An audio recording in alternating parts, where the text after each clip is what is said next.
Well, good evening, everybody. Welcome in to another night of the Rebel Walk show. Thank you guys so much for bearing with us. Last week, we didn't have a show. I had a situation last week that took most of the week and then came down under the weather.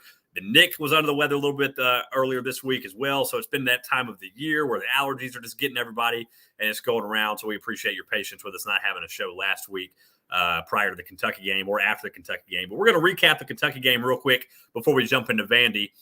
And Nick, you were there in person down in Oxford. Another fantastic game for Ole Miss. For the most part, the crowd was amazing. It looked awesome with the stripe out. That was a fantastic idea, and it really worked well, really popped, especially on TV.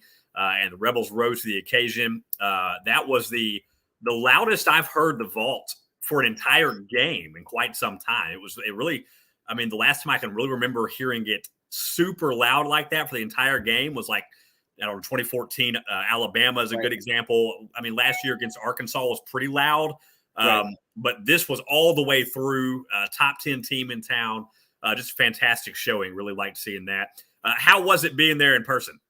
It was awesome. I think you mentioned the crowd, and last season I was in the press box more, so it was kind of hard to hear, but the level of the crowd noise in the press box. But yeah, last weekend it was awesome environment. The fans were in it, and you mentioned the stripe out. I was kind of skeptical about it, but it looked awesome, the stripe out. And then the fans, like you said, all 60, the student section was full, and it was loud, and you could tell it was getting to Kentucky. So, and Kentucky traveled really well. So there was a little bit of noise when we had the ball too, which that impressed me a lot too, how well Kentucky traveled. And I know, they don't get to, it's what probably been, I want to say, I'm not sure on this, but probably 5 or 6 years since Kentucky's played in Oxford. Yeah, the last two times they've played have been in Lexington. 2020, the COVID year, the crazy overtime win for Ole Miss, and I believe it was either 18 or 19. I think they played back-to-back years in Lexington, if I'm not mistaken. Okay, yeah. So, of course, that was the DK Metcalf crazy catch, one hand over the defender right at the end of the game, got the toe down. So all three, these games against Kentucky have been crazy. Yeah, but Ole Miss defense really showed up to the party. Jared Ivey, of course, made the play of the day, forcing the fumble right at the end. You had the key with Austin Keys and AJ Finley jumping in on one as well. So Kentucky had some chances there at the end, but Ole Miss stood firm. They got the job done. You're right about Kentucky's crowd being there. I saw a few comments that said it might have been 60-40. There were more Ole Miss fans there than that. I don't think Kentucky had more than 20%, I would say. Yeah, but that Kentucky blue kind of pops, so you notice them being there. Yeah, you can notice I think it's, north, that east sideline over there in the corners where they have the visiting tickets. That whole, I guess it'd be the southeast side, up bottom to top was all Kentucky. And then over there on that other side of that same sideline, about, good 3/4 way up at that last section was all Kentucky blue, and they were loud. And that's good to see. And it's kind of, heard, Ole Miss had a good crowd in Georgia Tech. So the SEC teams are going to travel, and it doesn't hurt, whenever they don't get to play there. Oxford's such a great town. They want to come see Oxford. Some of them never been. So, and it's good because, all the interactions I had with Kentucky fans, they're all nice. Maybe some fan bases maybe not so much, but they're all good people. Talk to a few, they're just so excited to be in Oxford and watch the Cats, as they say, the Cats. Yeah, and it's not a bad road trip to make from Lexington to Oxford. And I've never had any issues with Kentucky fans at all. Now, they're, on the basketball side, obviously they're a little cocky, and they have a right to be. They've got a really good basketball team. They're a good quality fan base. They travel really well. They're really passionate, and Mark Stoops has really brought them back. Very similar to what Lane Kiffin is trying to do in Oxford. Mark Stoops is doing in Lexington, bringing that fan base on board. Kentucky's football stadium is packed. Almost, if you watch, especially their night games, it's raucous. And they've got a really passionate fan base. So Ole Miss, I was really happy to see how the turnout was, and it really affected the game. A couple of false starts and a few other things. Illegal motion at the end very well was prevented the game-winning touchdown for Kentucky there. So all around, good quality performance. The running game, again, was the star of the show offensively for Ole Miss, as it has been most of the season. But speaking of road trips and teams traveling well, fans traveling well, Vanderbilt football. They play a lot of home games. most of their home games have more of the visiting crowd. Let's just be real. Now, and particularly when Georgia or Tennessee come to town, it is almost always all red or all orange. And that's just how it's been for quite some time. Vanderbilt just doesn't have a ton of football support. And they haven't been very good in a while. And I kind of feel for Clark Lee up there. He's really trying. He's really trying to bring a passion to that football program. Vanderbilt football is just hard to do. Let's just be real. Vanderbilt is a baseball school first and foremost. We all know what Tim Corbin has done. They were a great basketball school for years. They've kind of gone down a bit over the last couple of years, but I have no doubt they'll be back. That basketball team won't stay down very long. Right. But Clark Lee's already won 3 games this season, which is a definite improvement already. Now, obviously, Alabama whooped up on them, but nobody was shocked by that. And they had a bye week this week, so they got an extra week to prepare for Ole Miss. Right. We were talking. I expect to see a lot of Ole Miss fans in Nashville. It's not a bad drive at all. It's only maybe 4.5 to 5 hours to get to Nashville, depending on traffic. It's really not a terrible drive. It may be a little bit longer than that from Oxford. Either way, it's not a bad drive. Yeah, it's not terrible. Yeah. So I know some people going, and like you said, it's not a bad drive. And of course, it being in Nashville kind of helps to draw. People want to go down on Broadway in Nashville, so you can make a little mini trip out of it. Yep, for sure. But we were talking a moment ago, Nick, about the running game being the focus of Ole Miss's offense most of this season. Well, this particular weekend, I really feel like we have a great opportunity to finally see the passing game open up a little bit. If you look at what Vanderbilt has done this season defensively, they've only given up 790 yards on the ground, 8 rushing touchdowns in 5 games. They've given up almost 1,500 yards, just 4 shy of 1,500 yards through the air and 13 receiving touchdowns. Their secondary is getting torched every week. And Wake Forest really exposed them. That's one game that I really noticed really exposed their secondary. They had a lot of poor tackling in that game. Sam Hartman threw for 4 touchdowns. And you really have opportunities to open it up. For sure. If I am Lane Kiffin this weekend, and I'm not Lane Kiffin, but if I was Lane Kiffin, I would be looking at those numbers, looking at that game film and saying, I've got Zach Evans still banged up a little bit. I've got Ulysses Bentley still banged up a little bit. So my only real stud running back I've got healthy right now, fully healthy, is Q Judkins. You got J.J. Henry, little scat back. You want to get him involved every now and then, but he hadn't done much. Judkins is your main guy. This is the opportunity to get Mingo, Heath, Trigg, because Trigg especially, I want to see him getting involved in the passing game a little more. Not that he hasn't been involved. He's got 3 or 4 touchdowns on the year already. It's just all been red zone. You just haven't really felt like he's been involved much because they've been like 5 or 8 yard touchdown passes from inside the 10, So this weekend, Nick, I really am hoping we get to see what Jackson can really do because Vanderbilt secondary really offers that opportunity for Ole Miss for sure. Yeah, there's actually an article out that we just put out on the Rebel Walk website, the 4 keys, and that was one of my keys. I looked at some of the stats, the downfield passing against Vanderbilt, and that, like you said, that they're vulnerable downfield.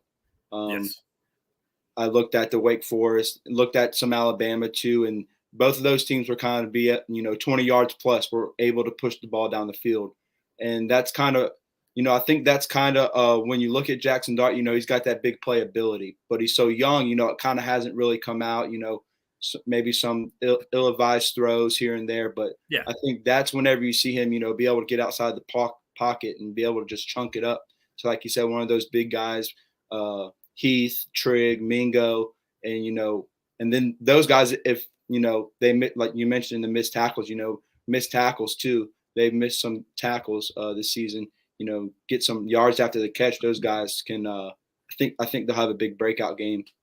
And Mingo and Trigg in particular are very hard to bring down. They're some big boys. And that's just those 3 guys. You've still got Jalen Robinson if he's healthy and ready to go. And then you've got Dayton Wade, who's gotten a few catches so far this year. You've got Watkins out there. So there are other options. Ole Miss can really spread the field against Vanderbilt. They have a really talented group. Not to mention if Evans is healthy and you got Judkins out there, they can both catch the ball as well. They have the ability and the skill set to catch the football. So, Jackson Dart, he's 19. He is, he's a sophomore.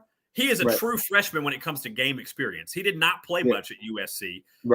So he is going to make some mistakes. The biggest one we've seen so far is he still has a tendency at times to telegraph his throws, as all Right. young quarterbacks do. You can't really hold that against him. And I fully expect him to make some mistakes this Absolutely. season, particularly against good defenses. It's just going to happen. Yeah. But this Vanderbilt team will really get him an opportunity to get some confidence. He's thrown for 910 yards. It's not like he's thrown for a little bitty old, couple hundred yards so far this season, even though it might feel like it because of how much of the run game.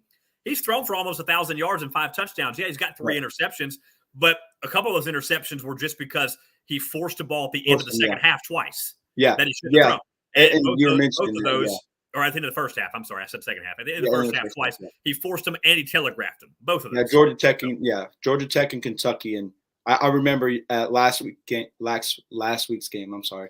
We were driving down there at the end of the second half, and he threw that pick right over the middle. I was like, it would have been really nice to have some points there, but you can tell, like you said, he's young, probably forcing it a little bit, and he knows. He knows. He learned from those mistakes. Right. You can hear him in the press conference afterwards, his maturity level for a 19-year-old guy. You can tell he takes what Lane says to heart. You can tell when Lane got animated on the sideline a couple times in that Kentucky game, particularly with Trigg.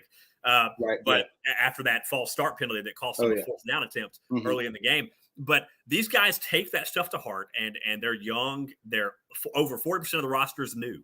So you're going to see mistakes from Ole Miss. It's just going to happen. I'm overall very pleased with how Jackson has performed. Overall, he's got a lot of mobility. I was very happy to see him not take a bunch of unnecessary hits against Kentucky because, man, he was making me nervous. And he was making Lane nervous, too. And Lane mentioned that. He said, all right, we got to stop taking those hits. We needed to calm down a little bit. Because, it reminds you a lot of Matt Corral last season. And Matt, deja vu, Matt didn't have much choice. He was missing his receiving core and half his running backs most of the season last year. He had to do it all on his own. But you just don't want to see your starting quarterback get hurt. You never want to see anybody get hurt. And you've got to that's another young kind of getting into the game, going to make like, oh yeah, I could take this guy. You just got to watch. He's young. He's going to do that stuff sometimes. Exactly. Overall, I'm very pleased with how Jackson has played. Really looking forward to seeing if he can open up the passing game this week because you've really got an opportunity to do that. And this is the Vanderbilt team who, for whatever reason, doesn't matter if they're 0-7, is always going to play Ole Miss close. I don't know what it is about Vanderbilt. It is the craziest scenario. Every single year, Ole Miss comes into this game, the heavy favorite to win it. Yesterday, they were a 17-point favorite. I haven't looked so far today. But Vanderbilt is a team that is going to play they're going to play up to Ole Miss. It's almost like Vanderbilt. I don't know if they consider Ole Miss a rival at this point because we play them every year. I don't know. But you've got to be ready. Vanderbilt's not going to go down quietly. They played Wake Forest relatively well for a lot of that game. Sam Hartman just torched them. So that's what you're going to have to do against Vanderbilt. And the offensive line for Vandy is another problem. Chase those quarterbacks. They play 2 quarterbacks. They play a combination of Mike Wright and AJ Swan. And if AJ Swan is out there, he's got a better arm. Mike Wright will force balls. If you pressure him, he will force wobbly throws up into coverage. He's done it a lot. I don't know who remembers last year when Ole Miss played Vanderbilt and Mike Wright was the quarterback. And DeAndre Prince made one of the most amazing interceptions you will ever see. I remember that toe touch there to seal that one for Ole Miss. So these guys are, if you can get to the quarterback like they did against Will Levis, you can expose them. And I'll be honest with you. I had a busy evening up to the show. I hadn't had a chance to read your article yet. So I'm going to let you tell me what your other keys to the game were in that article. I have not had a chance to read it myself yet prior to the show because of taking care of some leg issues.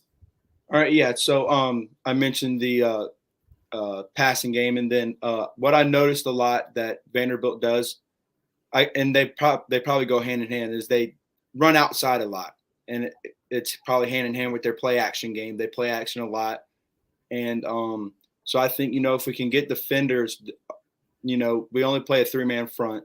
So we've got a lot of people in space. And I think if we can, have our eyes in the right spot, and then whenever the ball comes their way, whichever side, hold on their block, see where the play's going, and then shed that block and make a tackle. And we've had some, I think earlier in the season, some tackling problems. So, making some good secure tackles and keeping them from breaking some plays, which they tend to do with that because their back and their quarterback are their 2 leading rushers.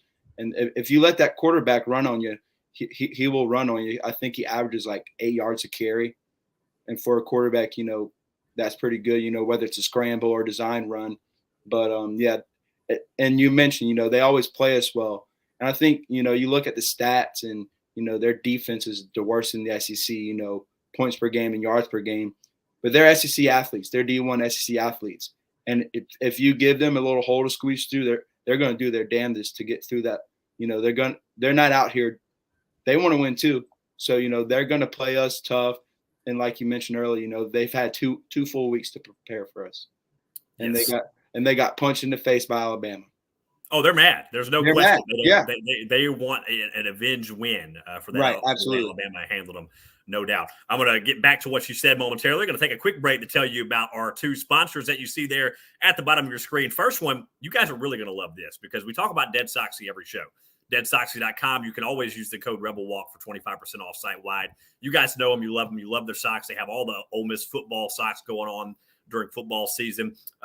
But coming up this week in particular, you guys are really going to want to check them out because you can save up to 60% this weekend because what they are going to do is however many points Ole Miss scores this weekend against Vanderbilt, they are going to match that number with a discount of that number up to 60. So, for example, if Ole Miss scores 40 points, well, you get 40% off at Dead Soxy. If Ole Miss scores 58 points, you get 58% off at Dead Soxy. Now, if Ole Miss scores 100 points, you don't get 100% off. Sorry about that. You'll get 60% off still. But up to 60%, you're going to get that discount, and that is going to run all the way through midnight on Monday, October the 10th. So you don't have to go to deadsoxy.com as soon as the game ends when you're enjoying your beer or whatever you're doing right after the game. You don't have to run over there. You'll still have some time, but take advantage of that because this is your opportunity. You can load up on team color socks for the season or even some stocking stuffers. Christmas is getting closer than you think. And Dead Soxy has a great selection of socks for you. So be sure and check them out. Always use the code RebelWalk for 25% off site-wide. But even better, this week, you can get up to 60% off depending on how many points Ole Miss scores. No pressure or anything, Ole Miss. We don't need you scoring 10 points this week. Go ahead and run it up on them so we can get it over at Dead Soxy. And then the other sponsor there, you see them at the bottom of your screen. We talked about them last time as well, is HottyToddyTents.com. Now, Nick, you've been at every home game so far this year, if I'm not mistaken. I've been to plenty of home games myself. This year, obviously a little different with my surgery. But what's the first thing people notice and the first thing that comes on the screen when College Game Day is in town or SEC Nation is in town? It's the Grove. It's all the tents that are out there and the people tailgating in Oxford. Well, you can make your life a lot easier if you go to HottyToddyTents.com because you only got to do two things, folks. All you got to do is check out and then fold up your chair when you're done tailgating for the weekend. They will do all the rest. They're going to set it up for you. They're going to have your name on it. They're going to tell you where your spot is. They're going to send you emails and texts and let you know exactly where to go with a map. They're going to do all of that for you. All they ask of you is to pay for it and then to fold your chair up when you're done so they know that you were done and they can come take it down. They're going to take it down. You ain't got to clean up after yourself. Just leave it there. They'll get your tent and your chair. Don't leave your trash for them. I don't know if they're going to get that. But get everything. They're going to get your tent and your chairs. HottyToddyTents.com. These guys are great.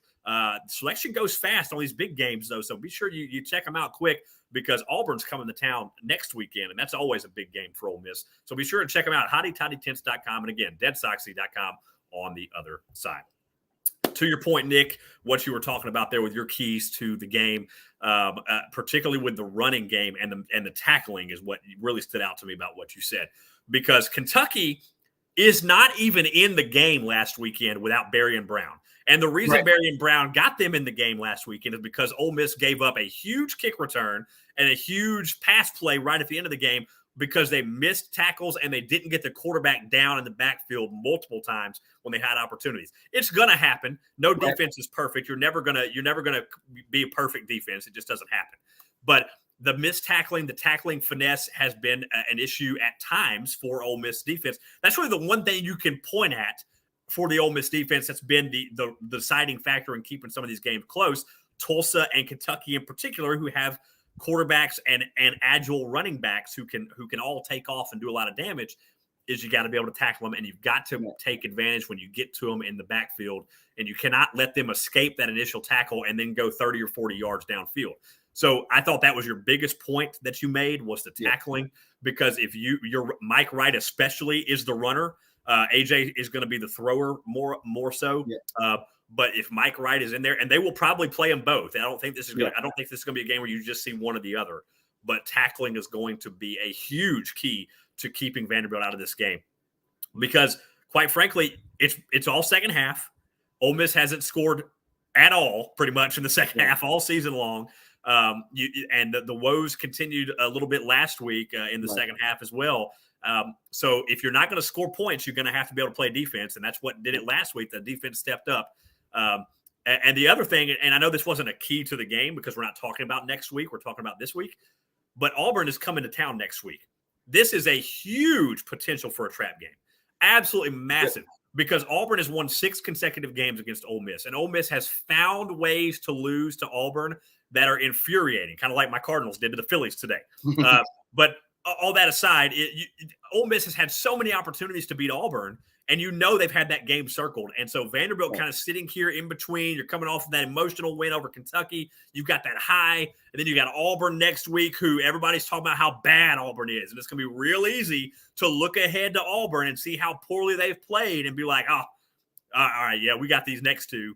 And sure, next thing you know, Vanderbilt jumps up there and bites you in the butt and gets a win at home, and that's a horrible loss for Ole Miss right there. So I know it's not necessarily a key to the game, but very important that you focus on Vanderbilt and you cannot concern yourself with what happened last week, and you cannot concern yourself with what's going to happen next week, because Vanderbilt is historically going to keep these games close. We just know that's how it goes. Yeah, I think you're right. And, you mentioned Auburn not playing well, but just like I said about Vanderbilt, they're an SEC team. And if you give them a shot to beat you, they're going to beat you. It's not, like kind of like against maybe whoever it was, Troy, where we didn't play all that well, but we just had them talent by a mile, so those kind of games, you kind of can not lean back, but kind of, it's almost like a crutch, no matter how bad you play, you can kind of, almost guarantee to win, but there's no guaranteed wins in the SEC, no matter if you're playing, whether it's Vanderbilt or whether it's Georgia or Alabama, it's top to bottom. It's the best league for a reason in college football. So yeah, just because it's Vanderbilt, like you said, doesn't mean they've got a bunch of weaklings over there playing football. You got to be a caliber to make an SEC team. You can't just walk up to Vanderbilt and make the football team. Right. Ole Miss would like to think that they are just a head and shoulders above Vanderbilt's football program. Right. That series history is only 52-40. Now, I guess technically I would consider it 54 and 38 or whatever, because Q3's had 2 wins vacated. Ole Miss won whatever. Ole Miss won those games. Yeah. But if you look at the recent history of this game, Vanderbilt's won 2 out of the last 5.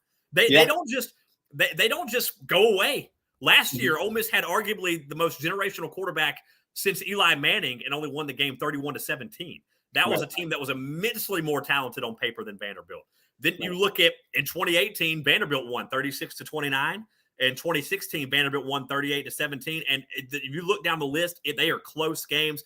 2020, 54-21. That's probably the most, that one is a blowout for Ole Miss there. But 31-6 might seem like a blowout, but against Vanderbilt, that's really kind of close. That's closer than you want it until the end there. So Ole Miss is not going.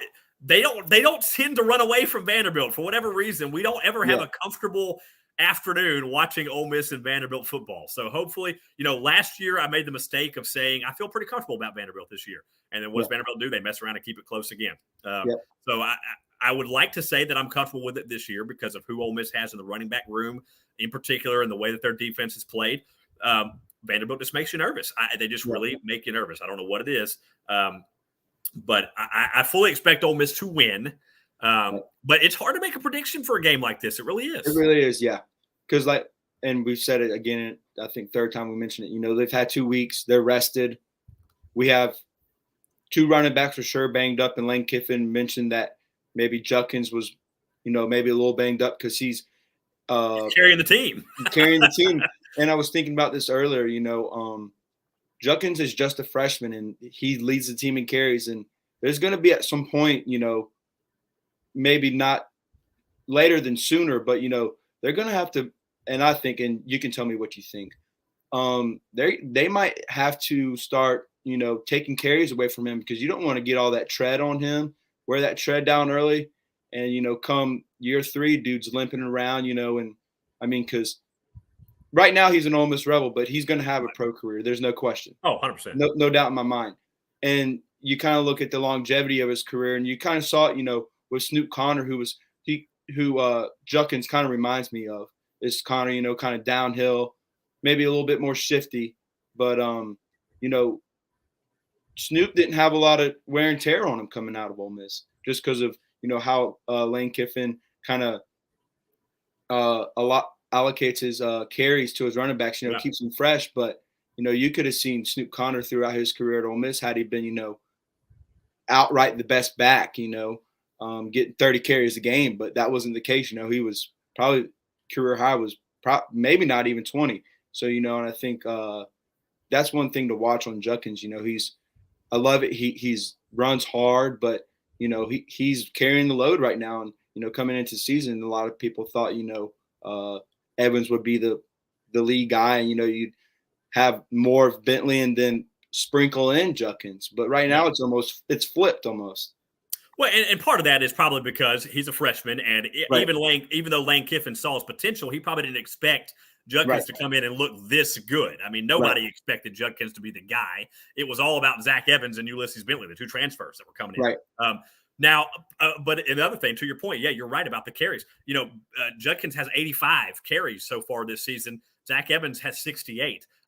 That's not how Lane Kiffin saw that going, I don't think. But when you have a hip pointer and you're banged up like Zach Evans, and then Bentley's hurt, he's only got 14 carries. Right. Jackson Dart has 37 carries. He's got more carries than Bentley does so far this year. So, this is probably not how Lane saw it going. And you would certainly hope as an Ole Miss fan that you see Zach Evans stay healthy, come back and stay healthy, because you really do want to divvy those carries up. And you would really like to see Bentley get in there a lot more too. Yeah.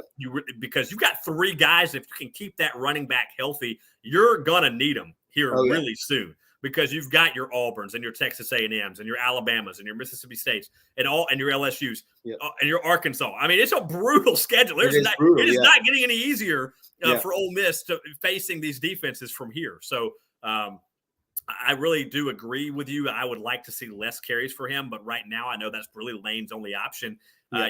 Judkins has 554 yards. To Evans has 400. Bentley only 76. So the one other key that I didn't mention earlier that I meant to, that I think is going to be kind of an underrated key, but what is really going to, I think, make the difference for Ole Miss. Ole Miss has run in 5 games 366 plays offensively. Now that doesn't seem like a ton, maybe. Vanderbilt's run 316. Okay. Oh, that doesn't seem like much of a difference. That's a 50 play difference. 50 plays. That is literally a game of plays that Vanderbilt has not run compared to what Ole Miss has run right there. And Ole Miss would have run more plays had we not seen some of the cramping that we saw last week. It was kind of a muggy day. It's just how it goes. Kentucky had some players get cramps. Ole Miss had players get cramps. You see it happen. Tulsa, injuries against Tulsa. When it's muggy outside, it's going to happen. Ole Miss would have run even more plays than that. And I think that's going to be a big issue for Vanderbilt's defense. They already have holes, particularly in the backfield and in the secondary. I think that Ole Miss running that high-powered, quick offense is going to make a big difference. I know that's not getting a lot of the talk necessarily, and I should have wrote my article about that instead of writing it about the secondary. But, same thing. I wrote an article about the secondary. We're talking about it now. So the amount of plays that are run from Ole Miss, I think, is going to wear Vanderbilt down. I don't think that they have. And Clark Lee talked about that this past week. He talked about rotating in the fresh bodies. Kentucky tried to do that a lot because of how quick Ole Miss was running. Vanderbilt, not only do they have to get the fresh bodies in, the depth for Vanderbilt is young. It's not they don't have a lot of seniority in their depth. So not only are you going to force Vanderbilt to make a lot of substitutions, you're going to force them to bring in a bunch of young guys. And I think that right there could make a big difference for Ole Miss. Yeah, absolutely. And like you said, that depth, that there's going to be a bigger drop off than we have in that depth, which, kind of if you don't have the depth, it almost hinders you from being able to go as fast as you want to go on offense.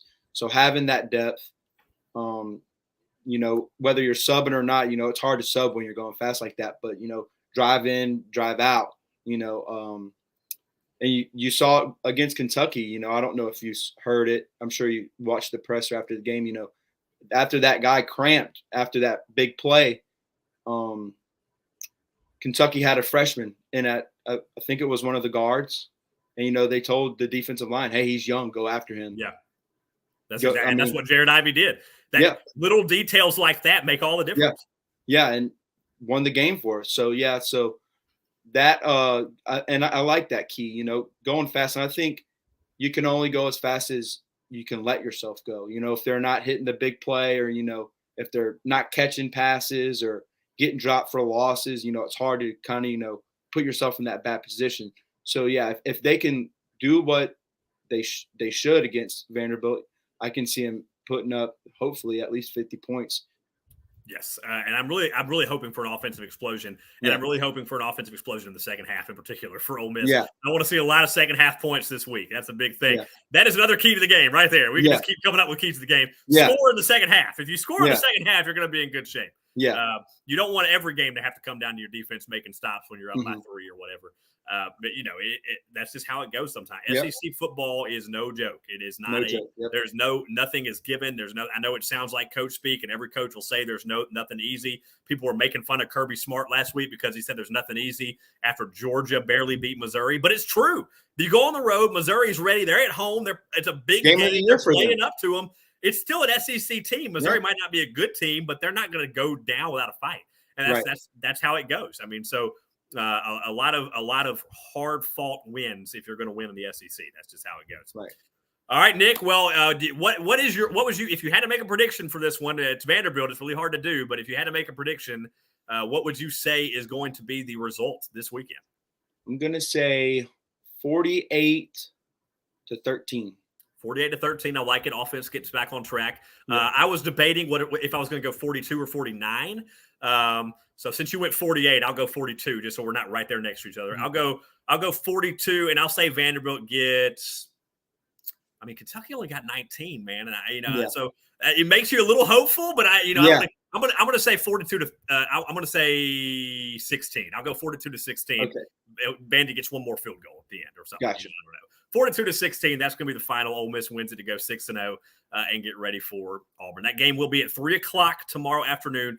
No night games at all. So they had Central Arkansas. Ole Miss has not had a night game since Central Arkansas, and they're not going to have one next week with Auburn either. It's an 11:00 kick. Yep. I don't know. It's a weird TV deals going on this week for Ole Miss. Another afternoon kick tomorrow, 3:00, SEC Network, so you can tune in and watch it there.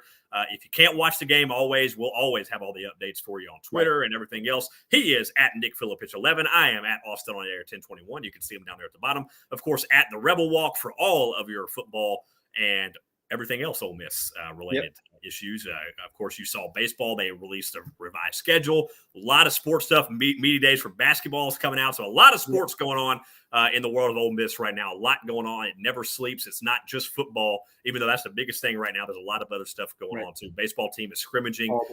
There's a lot going on right now in Ole Miss sports. So always stay tuned to the Rebel Walk for all of your updates and Ole Miss needs. As always, Nick, thanks so much, man. I'm glad you're feeling better. If you can't tell, I've still got a little bit of congestion going on. But, it's just part of it, man. The weather changes up and down.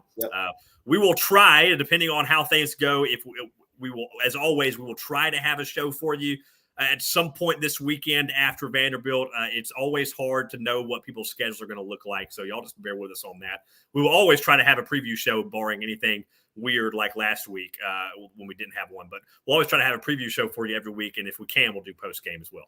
Until next time, I'm Austin Eldridge. He's Nick Filipich. 3:00 tomorrow, Ole Miss and Vanderbilt on the SEC Network, and have a great evening. We will talk to you next time.